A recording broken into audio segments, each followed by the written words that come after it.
Welcome to Meet the Candidates 2022, a voter education program brought to you by the Shakopee Chamber of Commerce. My name is Tim Zunker, and I'm the president with the Shakopee Chamber and Visitors Bureau. Our hope is that these candidate interviews and profiles will help you, the voter, understand your choices when it comes to the 2022 elections. We ask voters to arm themselves with the information necessary to make educated choices and to make casting a vote a priority. Please visit the Shakopee Chamber website at shakopee.org to find out more information about the upcoming election. And now I'd like to introduce Zach Pierson, who is running for Shakopee School Board. Zach, thank you for joining us today. Please tell us a little bit about yourself. Thanks for having me. Well, I've been a Shakopee resident for a little over 2 years, moved from Burnsville, and I've had a career in sales and some various other positions. I don't really have a lot of political experience. I'm not really well versed in the arena of politics, I guess. Really, I'm just a dad who, just wants to help out where I can. I did serve as vice president on my HOA board for a couple of years previously, and that's probably about the closest relatable thing that I have to this position that I'm seeking here. But that's pretty much the base of it. Been married for almost 7 years, and I've got 3 girls, and that's a little bit about me. Great. Thank you, Zach. Well, let's get started with the questions. What inspired you to run for the school board? I'm, like I said, I'm just a dad. I've got one daughter in 5th grade right now, and I've got 2 younger that aren't in school yet, but will be eventually coming into the school system at some point. And we've decided to make Shakopee our home, so we plan on being here for the long term. And so I just see a lot wrong with what's going on in the public school system, both locally here and nationally. And I just want to help make a change and make the public school system a better place for my kids growing up. And that's really what inspired me to seek this position. Great. Thank you. We've seen the graduation rate for Shakopee High School stay above the state average. What can the Shakopee School District do to not only maintain this level, but exceed it?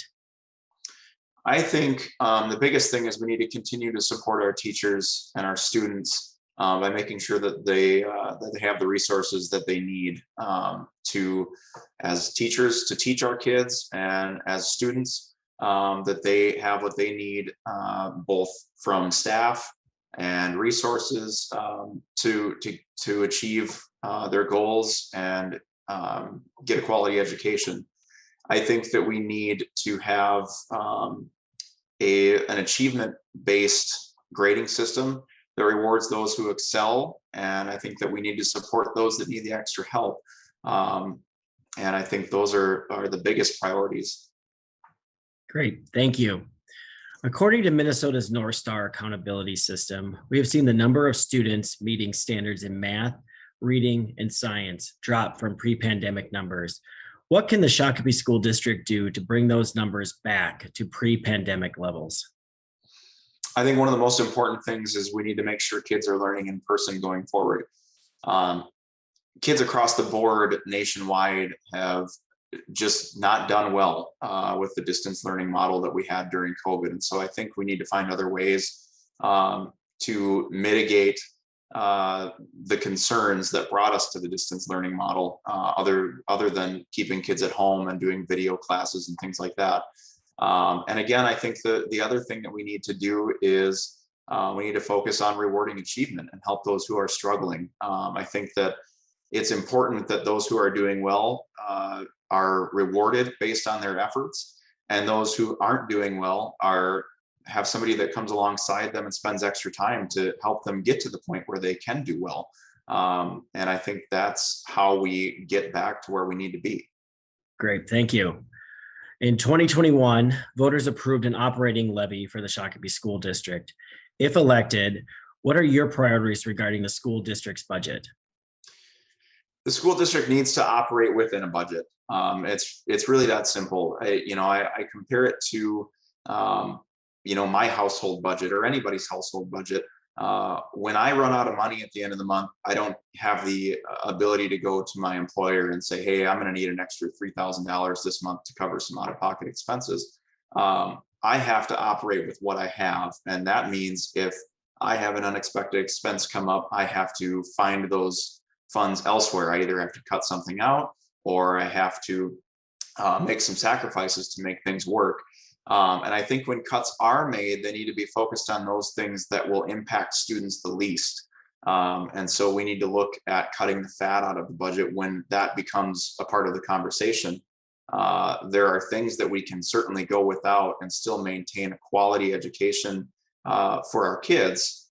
And I really believe that there needs to be more oversight and more transparency where and how money is spent. And I think that that's a shortfall of the school board in the past. Great, thank you.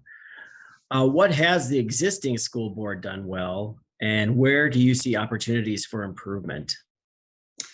Well, I guess one thing I'll say about the existing school board is obviously COVID and the pandemic was a challenge for everyone. And so to the existing board's credit, they obviously had some unprecedented and difficult decisions to make during the last 2 years. And so, I guess it's somewhat understandable that there have been some missteps. However, I don't think that excuses those missteps. And that leads me to the other part of your question. And I think that the school board and the school district have no place making health-based decisions for children or families. I think that when it comes to masking and vaccines and things like that, I think that needs to remain a family decision that families and parents make for their children, and not having a governing body or school district making those decisions for them. Other areas for opportunity or improvement, I believe, is the critical race theory that is in the curriculum. And I know that there are those who will say it's not part of the curriculum, but it is. It's just under different names. And I think that needs to be gotten rid of. I also attended some board meetings over the past year, and I witnessed firsthand opposing viewpoints being shut down, while those who were agreeable were given more time to speak, so on and so forth. And so those are some things that I can call out just off of the top of my head that are concerning to me. Great, thank you. That concludes our questions. So I'd like to give you the opportunity to give your closing statement and message to the voters.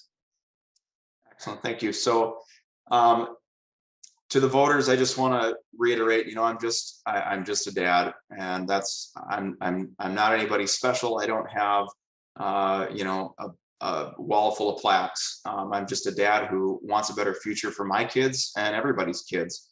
The indoctrination of our kids needs to stop, and we need to get back to basic fundamental education.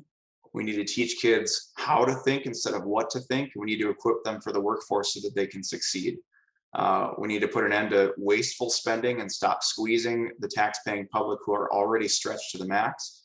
And I think those are some things that we can start working on. Great, thank you, Zach. As a reminder, the views expressed in these interviews are those of the candidates, not those of the Chamber and Visitors Bureau. The Chamber is sponsoring these events as a service to the community and has gone to great lengths to ensure the objectivity. The Chamber does not endorse any candidate, but seeks to provide you, the citizens and voters of Shakopee, with the information you need to make an informed choice. The Shakopee Chamber and Visitors Bureau extends a sincere thank you to the candidates. Thank you again, Zach. We appreciate your time and your service to our community by running for office. You're performing an important service to us all. Again, thank you for joining us for this edition of Meet the Candidates 2022. Please join us September 29th at River Valley Church for our candidate forum. Please visit the Shakopee Chamber website at shakopee.org for more information. Thank you. Thanks, Zach. Thank you.